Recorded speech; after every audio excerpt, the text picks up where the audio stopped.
اور اس وقت کو بھی یاد رکھو جب اللہ فرمائے گا کہ اے عیسیٰ ابن مریم، کیا تم نے لوگوں سے کہا تھا کہ اللہ کے سوا مجھے اور میری والدہ کو معبود مقرر کرو؟ وہ کہیں گے کہ تو پاک ہے، مجھے کب شایع تھا کہ میں ایسی بات کہتا جس کا مجھے کچھ حق نہیں۔ اگر میں نے ایسا کہا ہوگا تو تجھ کو معلوم ہوگا، کیونکہ جو بات میرے جی میں ہے تو اسے جانتا ہے، اور جو تیرے جی میں ہے اسے میں نہیں جانتا۔ بے شک تو علام الغیوب ہے۔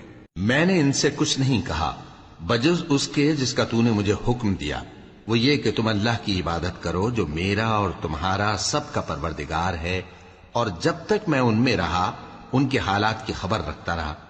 پھر جب تو نے مجھے دنیا سے اٹھا لیا تو تو ہی ان کا نگراں تھا، اور تو ہر چیز سے خبردار ہے۔ اگر تو ان کو عذاب دے تو یہ تیرے بندے ہیں، اور اگر انہیں بخش دے تو تیری مہربانی، اس لیے کہ تو ہی غالب ہے، حکمت والا ہے۔